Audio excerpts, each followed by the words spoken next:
1st, 2022 Board of Douglas County Commissioners Business Meeting. I want to welcome those of you who are with us here in the old courthouse and folks joining us virtually on Zoom. To get us started, I'll share a bit about how we conduct our meetings.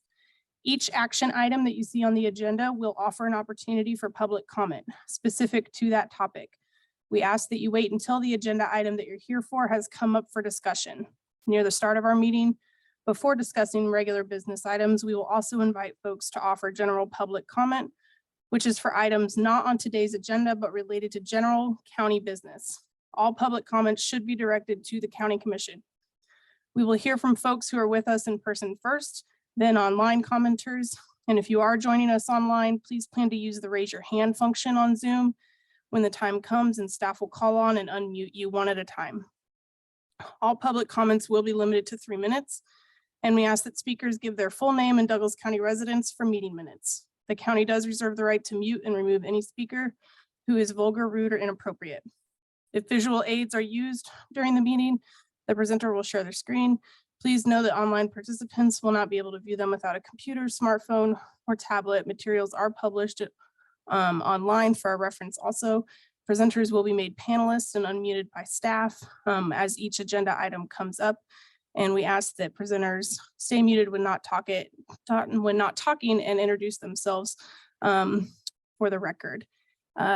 Additionally, general public comment will not be recorded, but folks are always welcome to join us live here in the courthouse or on Zoom to participate and hear general public comment. Lastly, a recording of this meeting will be available on our website and YouTube. With that, we will move on to the consent agenda. Does either commissioner wish to remove anything for further comment or question? Okay. Does anybody in the public wish to remove anything from the consent agenda? Okay. Is there anyone else in the public or anybody online who has indicated that they want to remove anything? All right, may I have a motion for the consent agenda otherwise?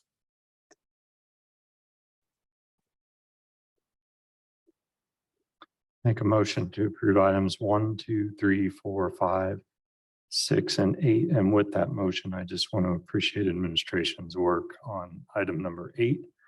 I know that has been a long time coming, and thank you for your work on that, Sarah and team. And 9, right? And 9. And 9. Thank you. Okay. I'll second that motion. All those in favor? Aye. All right, thank you. With that, we'll go ahead and I will ask commissioners if they have reviewed item 1.7 and have any questions about that for staff. Okay, seeing no questions from commissioners, I will go ahead and open this up for public comment, and anybody who wishes to provide public comment, including you, Michael, has 3 minutes to address the commission with any concerns that you have about the item.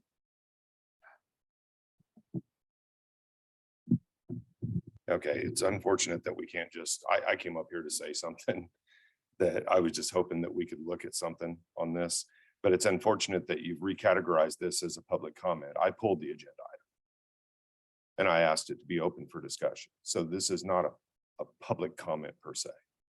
So I appreciate it if we just get that right. And Karen, I mean, no offense, but the way this thing has been going and the way that things have been mischaracterized, it's unfortunate. What I came up here to say was that I just asked Mike about the new uniforms and the coloring, and he's indicating that it's a dark blue. As you guys look at uniforms, as the police accountability activist in the area, I want to ask you to make sure to keep in mind how the public perceives those uniforms. When you have a tactical officer out there preparing to go to war, it's not a good look. And I've had a number of discussions recently with people about the differences between the appearance of sheriff's department versus city police, all the tactical and strategic stuff and all the weaponry. We don't see that in the sheriff's department, yet they're able to do the same job. I just ask that as you're looking at uniforms, keep in mind how the public perceives those uniforms. Thank you. Is there any other public comment about this particular agenda item?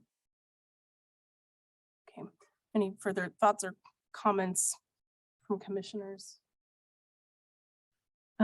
Chair Reed, just for clarification, when an item is pulled from the consent agenda, it becomes just like an item on our regular agenda. Would that be correct? So the public comment would be taken on any item that would be on our agenda, separate from the general public comment, which has been subjected to some other restrictions. Would that be correct?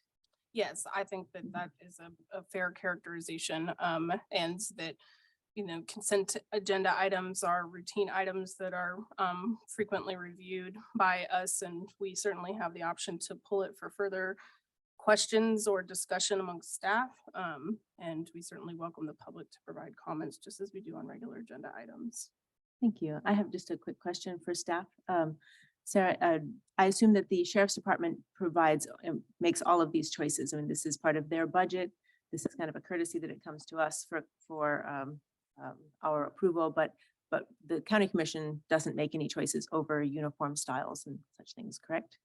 Agreed, but it is in it's more than just a courtesy. It's in conformance with our financial policies and practices. So. Thank you for the clarification. Thank you for the further discussion. With no other questions for staff, I'd be open for a motion to move forward with this item before we move on to general public comment.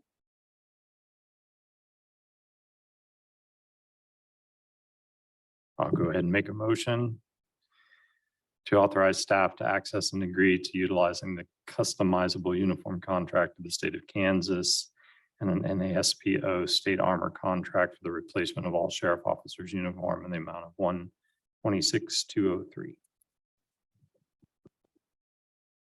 I would second that. All those in favor? Aye. Aye. All right, with that, we'll close the consent agenda out and move on to our general public comment. Jill, do you mind providing that sign up sheet for me, please? I will, well, I think I made a help. Yeah, thanks, commissioners. We have a walk-on item that came after we published our agenda, and Jay Zimmershed, our Director of Capital Projects, and Brooke Sauer, our Finance Administrator, are here. Jay, if you kind of just want to briefly walk the commissioners through. And this is related to our elevator here in the building. We had stopped working. The elevator stopped working on Friday, and Jay's team's been working to determine what's going on with the elevator. So, Jay. Good evening, Commissioners. Jay Zimmershed, Director of Capital Projects. As Sarah mentioned, our only elevator in the building that is now approaching 45 years old decided to stop working. I think it might have been Thursday. My apologies for the lateness of this item on the agenda and for my attire. Though they did not afford the opportunity to go change. As I mentioned, the building, the elevator was installed in the, I think it was mid-70s when the staircases were added to the building, and pretty much has been functioning ever since. There was some work done on it in the past, but this specific problem is one that is inherent in this type of installation. What a lot of people don't know about elevators is there is a pole in the ground as tall as the building that moves that elevator up and down. So when it's on the lower floor, there's a pole 4 stories down in the ground. And that, in fact, is where we are having the problem. And so the process by which that gets rectified is what has happened is the sleeve that's down in the ground has deteriorated over time. 50 years is kind of the standard life for those things. So to say that it's a surprise it's lived its life. But replacement of that piece is a real challenge. And that's what you're seeing in this proposal before you. This is our mechanism for moving people up and down in the building vertically. And so obviously it's a very high priority, and it's had pretty much our attention since last Thursday. This proposal was presented by MEI, which is Minnesota Elevator. They are our, I think the correct term is preferred provider for elevator services. They also are able to access cooperative contracts, and we have a mutual kind of arrangement where we piggyback on with KU. They have a significant number of elevators, and we really don't have all that many. And so that kind of arrangement, I assume was a beneficial thing. And so the pricing that you're looking at is based on a cooperative contract. What this involves is lifting the elevator, cutting this 4-story pole off in pieces and carrying it out, and then taking the component that's mounted on the floor of the elevator off and getting the sleeve out of there, re-sleeving the hole, and then putting poles back in pieces. But if you're doing this as a new construction, you can drop that in as the building's being built. We have a building around it now, so it must go back in pieces in lieu of, larger pieces. And so that is some of the challenge and why we're seeing some of the numbers that we are. We are trying to move this as quickly as possible, which is why we jumped on the agenda so late here. But I think we've crossed our T's and dotted our I's in terms of how we would get there, meeting our procurement standards. The dollars we do anticipate coming out of the CIP contingency fund, we do believe there are sufficient funds there to cover this surprise.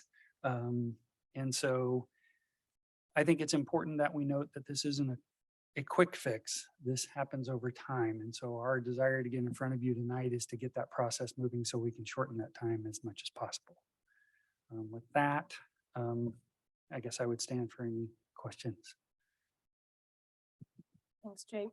Commissioner Reed, I appreciate that you were able to get this put together and have an agenda item to walk on as soon as possible, because certainly having that accessibility in our building is a key priority. So I'm sure it's been stressful for folks and Well, trying to troubleshoot and then determine what the scope of the project and timeline looks like. So I'm just curious, it sounds like the way you described it, there's not any sort of excavation of any kind that's involved. It's all replacing. I guess I'm just curious if it has impact or any overlap with some of the other basement level and sort of foundation related work, or if it's going to be no impact in that way. I think that impact would be very limited. Any kind of excavation, which I don't believe we'll be digging a 4-story hole. They have ways of kind of accomplishing this. There will be some removal of concrete. There is a floor in the elevator pit, probably about 5 feet down from the basement level. We will have to do a little bit of removal of concrete, and the materials that are coming out and going in will have to come out in pieces big enough to go through the door of the elevator. And so I don't think there will be significant interruption to other spaces within the courthouse, really. There'll be noise as part of it, but yeah. Any other questions from commissioners? Jay, this is Commissioner Kelly. Do you have an estimate on how long this will take to repair until it's functional again? We're working with our vendor to try and see if there's options for how we could potentially reduce times associated with this. Currently, what they have told us is that the pumps that are required to be replaced as part of this are 8 weeks out. And then there is roughly a 3 to 4 week time frame for them to start cutting out these pieces, methodically and putting it all back. So as much as 12 weeks. We're working with them to try and reduce that if at all possible. Sure. Thanks. So that leads me further down a question in my mind about what sort of temporary accommodations are possible, given the different offices. Mostly Register of Deeds is the thing that is all the way upstairs and sometimes accessed by public, but just wondering what kind of conversations you've had about how to work around people's inability to use that elevator. So we've had this happen in the past. We did a pretty major elevator upgrade, didn't replace the jack a couple years back, but it had the elevator out of commission for a while. So we've talked to all the departments in the building.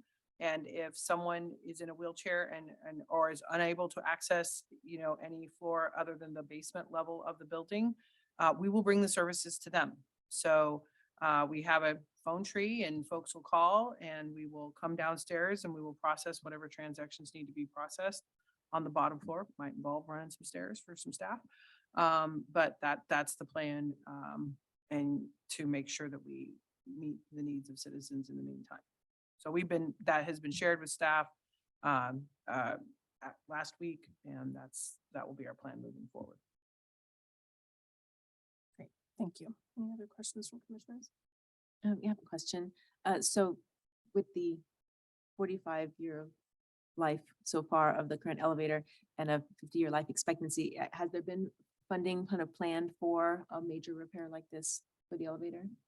So how we have looked at our routine maintenance is the county has a contingency fund that allows for being able to replace items as needed. Was it specifically set aside for this elevator in this amount? No.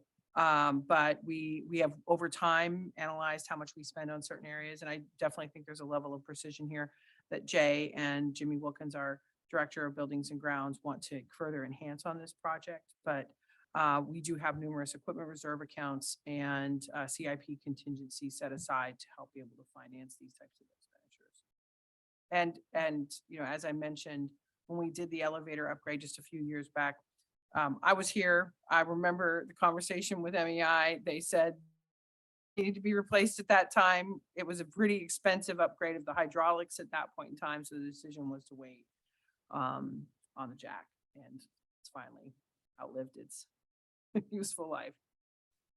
I do think it's important in this fix that this is likely a 50-year fix. So 50 years from now, we should be, okay, let's go 45. That's where we are today, I think. This should be a very long-term fix. And as part of this fix, they put in an additional sleeve in with this system that goes down in the hole, so that if the primary cylinder fails, you don't have this problem. You don't lose fluids, you don't lose things. It all remains contained. And so it's kind of like they didn't waterproof basements in 1904. They didn't do this in the 70s when they put in the elevator, but that will be part of this process now. But a reasonable expectation on life cycle of this should be 50 years. So this a very rare fix. We're just there now. One last question, just a curiosity and for the record. How was it discovered that it was broken? Was anybody stuck in it, or did we avoid that? No one was stuck in the elevator. Great, glad to hear it. It just didn't function. For Yeah, somebody who they wanted have to use controls it. in them that really, when something breaks, it takes it down to the lower level. No dramatic rescue. Thanks. So it's your fault. So I thought it didn't work Thursday night when I went home. So There's also a call out to the first responders. So if you actually do wind up stuck, they'll come get you. Well, I have a bit long ago when I worked at a Douglas County building, now the Douglas County Human Resources Building, once known as the United Way Building. I was stuck on that elevator with a number of teenagers That's a for small a elevator, good right. hour as folks troubleshooted it. So I'm glad that was not the case here, and that at least it wasn't an emergency in that regard. Okay, seeing no other questions, we'll open this up for public comment. Does anybody in the building wish to provide public comment on this item? Anybody with their hand raised online? Okay, we'll close public comment, bring this back for any further discussion. I will just note again that I appreciate you were able to get these numbers and kind of a game plan in front of us so quick, and appreciate the diligence. Any other comments before, Jay, do you have something else to add? That's a lot of work of other staff. Sarah mentioned Jimmy Wilkins. He was able to very quickly work with this group and generate the proposal, and our finance group was there all the way through. And let's just go ahead and do this. So, yeah. Yeah. I appreciate that. It's a good example in action of why we have fund balances and the ability to tap into our savings for emergencies such as this. Any further comments from commissioners? If not, I entertain a motion. I would make that motion.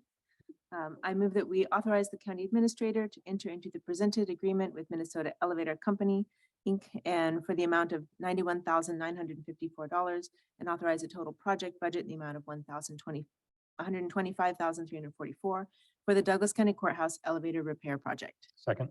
All those in favor? Aye. Aye. Great. Thanks, Jay. All right, Brooke, looks like you're coming up to kick off item 3.2 for us.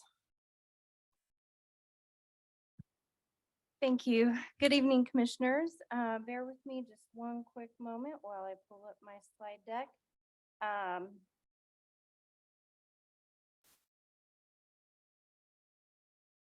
Almost there.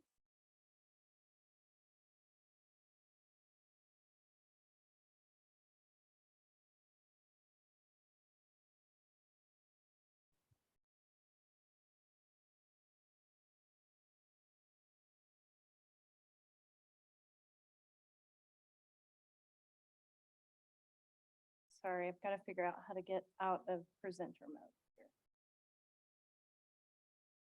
That's okay. I was just admiring that. That's a lovely photograph. Oh, It's yes, nice Karen did that. for including it, like all the angles of our beautiful building. Okay. All right. I'm not figuring this out. Oh, let's do this. Maybe that's, oh, there we go. Okay. Commissioners, I'm extremely excited to come before you tonight. It's been a while since I've seen you. July 6th, we awarded programs. So I wanted to give you all a brief update tonight about where we were and some progress that we've made. But I'll also keep it brief. I just wanted to highlight some of the expenditures that we've made in the months since I've seen you last. $3.25 million was made available to the Children's Community Center to acquire that commercial building at 346 Main. $379,000 has been distributed through the HSC. 186 of that was for the utility assistance, and 192,000 has been provided to community members for housing assistance. $220,000 was made available to Douglas County Historical Society. I did also get a brief update from Steve Nowak, the director there. With that $220,000, they've been able to complete a roofing project for the Eudora Area Historical Society. They replaced a chairlift at Lecompton Historical Society.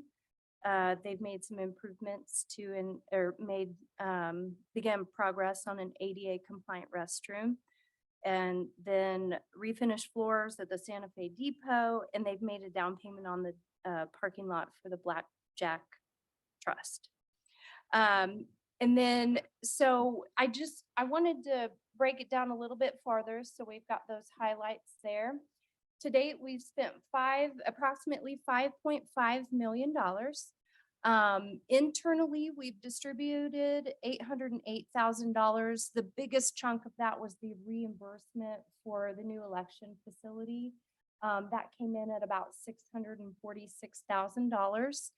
And then through the end of the month, I expect to disperse an additional $1.5 million. Some of that $1.5 million is actually going out this week in AP, so I am going to meet that goal. I'm happy to report. The biggest chunk of that that's going to go out before the end of the month is to support the acquisition of properties for permanent affordable housing through tenants to homeowners.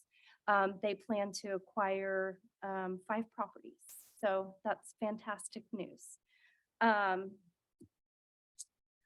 Also, so that's it for my finance update. I just wanted to let you know what we've been up to. In addition to that, some of the things that we learned through the CARES Act is that things change.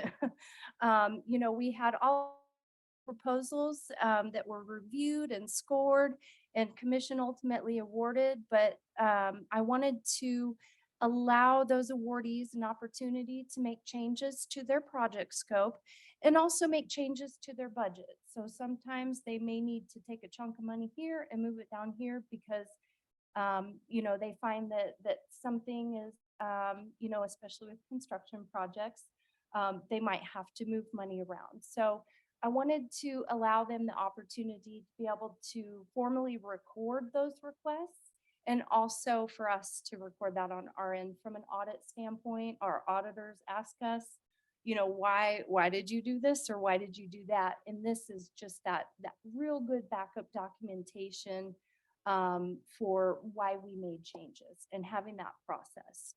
My goal is to have a webinar to formally launch this process and to also train the awardees on how to complete the forms. In addition to that, I'm still working on developing a reporting process. We're nearing the end of a quarter, and I'll be asking all of the awardees to report back to me the expenditures for third quarter 2022. So with that being said, I'm hoping that commission had an opportunity to review the agenda items. I can pull up the completed forms. It's widely done in Adobe Sign. I have to give a huge shout out to our IT staff, Starla, Bryce Cooper, who helped me develop these forms. They will be instrumental in this process. Thank you so much. Did you have something else? No, I'm sorry. So it's That's pretty much it. If commission has any feedback on these forms, if there's something that, I mean, they're pretty short. If there's something that maybe you would like to know more about, if somebody does submit a request for a change, those are some of the things that I'm hoping that you can let me know tonight. Thank you.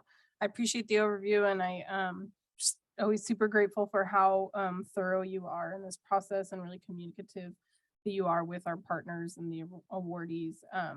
And I like knowing that we've already gotten a lot of those dollars out into the community. So appreciate those updates. I don't have any particular questions about the form. I think I like that it's simple. I think it's pretty straightforward and seems user friendly, and seems to really kind of cover the basic information that you would want to know in making that determination about a change request. So I wonder if other commissioners have any questions about Brooke's presentation. I have a question for Brooke or for Sarah. This is Commissioner Kelly. What would trigger you to bring a change? Have you put some thought into what would trigger you to bring a change back to the commission for review, if at all? Yeah, I mean, this is similar to the process we use for the CARES Act. I would say if there's a significant change in scope, that would require something different, or that is different than what the commission thought they were approving when they approved the allocation. That's something I'd like to bring back to the commission. But I think that's probably what we're looking at. What we've seen in the past is sometimes these projects don't spend all the funds. So I wouldn't anticipate, we'll just be monitoring that. And then I think Brooke will, like we did with CARES Act, can provide materials and updates that I can attach to my weekly memo, so that commissioners can see that through that communication. And obviously we can certainly come back to the commission at a later date. When and if I do anticipate that there will be funds that are unspent, and so how we want to go about that process. Does that answer your question, Commissioner? Yeah. I have a question, Brooke. So you're expecting the awardees to report back quarterly, and then will you also come to us quarterly for an update, or just kind of as requested? I like to give updates. I think it's good to let you guys know where we're at. And so I would be happy to provide those updates, whether it is included. I know with CARES Act, what I would do is I would provide a memo to Sarah, and it would be included in her weekly manager's memo. But I'd be happy to give a formal presentation if that's what the commission desires. I'm really open to anything. So it's however you guys would prefer to receive the information. I appreciate that question and that response, Brooke. I'm a fan of the updates, so I think if it doesn't feel cumbersome for staff or fellow commissioners, that quarterly or maybe semi-annual, since it's over the course of a few years. But I think those updates are nice for us as well as for the public, and to be able to have that in our agenda packet and available for anybody who's interested in the progress on those projects and how those dollars are being invested. Absolutely. I'd be happy. Any other questions for staff at this time? Okay, I'll go ahead and open this up for public comment. Is there anybody here who wishes to provide public comment on this agenda item? Seeing no in-person hands, I'll look for virtual hands. All right, we'll close public comment and bring this back for further discussion. Just thanks again. I really do hear consistent positive feedback about how positive the communication and how open the communication and support is with staff, for community partners, especially navigating ever-changing funds and rules and processes. So I just really appreciate your attention to detail and really clear communication with folks, Brooke. Thank you, Commissioner. I would just make a comment that I would encourage you to bring it back to us if there's changes. And I think that's, we had a lot of people who asked, a lot of organizations that asked for funding and were turned down. So I want to make sure that where we directed those funds remains consistent. Thank you, Commissioners. Thank you. No formal action, right? You just need that feedback. Is that right? Okay, Chair Reed, I have a point of order. sure. Question. I know we have one more item on our regular agenda. And get to that in a minute. And normally we have miscellaneous items then at the end of the meeting, which would be, there'd be a break for the public. Is it possible to direct staff to provide the conditional use permit document for the Eudora Quarry to Travis McCormick? Did I get it right? So that he could know where to ask further questions and get some information on that. Yeah, no, thank you. I think that's a great point and I appreciate that direction. And also I don't want to rely on my memory about this too much, but Travis, I'm not sure if you followed that last year, there was a request for an extension of the CUP of the Ham Quarry. During some of that process, I, as the district representative, got some feedback similar to yours about people wondering if that was part of their plan. At the time, Ham told staff that that any sort of landfill was not part of their plans. So of course that is as of last fall, but just in case that was not on your radar, that some of those discussions were had publicly when there was an extension of their CUP last year. But certainly staff can follow up to get you some of those documents. I'd be glad to have that sent to Travis for his review. I just also want to add, we have multiple quarries in Douglas County. And so we're pretty skilled at how to make sure we regulate them. And it takes years and years to site an additional landfill. So not every quarry turns into a landfill. We also are part of a solid waste management plan with Jefferson County in the same landfill district as them. So, and that is actually something that I think we'll be talking about as a commission coming forward about moving to our own solid waste management plan. We can still use the Ham Quarry in Jefferson County, but our own solid waste management plan, but be glad to talk to Travis about any of his concerns. Yeah, if I remember correctly, there was a reclamation plan in there that it would have to come back to us if they were going to adjust that reclamation plan. And while I'm not sure it was a golf course, it wasn't to turn it into a landfill or anything like that. It was to, turn it back into grass and those kind of things and fill that back over. So that's all in that report of what that reclamation plan is. Yeah, thank you, Commissioner Rowley, for bringing that up. at this Thank you point. for taking the time to cover that. Appreciate that. Okay, with that, the last item on our regular agenda is an executive session to consult with the county councilor regarding matters that would be deemed privileged in the attorney-client relationship. So in order to protect the attorney-client privilege, the commission, along with County Administrator Sarah Plinsky and Director of Behavioral Health Projects, Bob Transky, will go into executive session with County Counsel John Bullock for, I'm going to give us 1 hour and say that we'll come back on the record at 7:30. Second. All those in favor? Aye. Aye. Thank you. You're recording.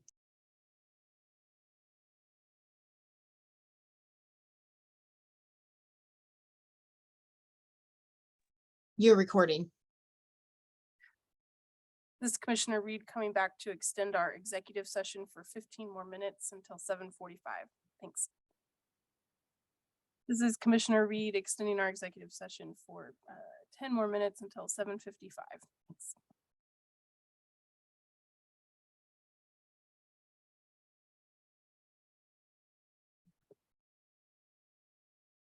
All right, we are finished with our executive session and back on the, oh, hello again. We are finished with our executive session.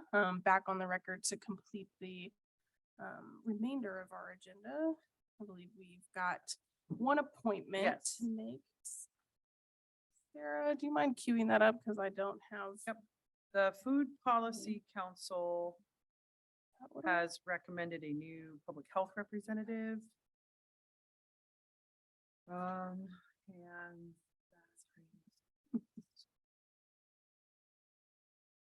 Meant to jot her name down on my agenda, but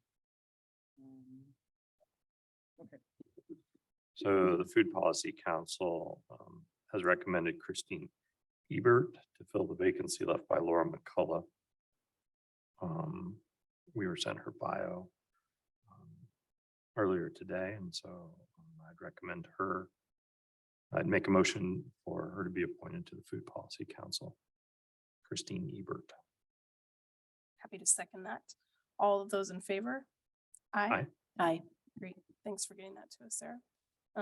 Any other appointments to discuss that are on your radar right that's it. now? Okay. We'll just move on to your weekly memo then. Commissioners, my weekly memo is attached. Just a reminder that tomorrow night is the annual township meeting at the fairgrounds. We've added some dates about the Douglas County Lawrence Metro Youth Entrepreneurship Challenge coming up. I want folks to participate in that event. And there's an updated little government relations September report in there as well. So that's all I have, Commissioners. Thanks, Sarah. As Commissioner Reed, I'll just expand a little bit on that, the Youth Entrepreneurship Challenge. We had our Douglas County e-community meeting late last week and talked about some of those before the flyer, some of those details before the flyer got finalized and is now public. And Jill was very excited to announce to us that it's back in person this year and will be a full-fledged competition at Peasley Tech on December 2nd.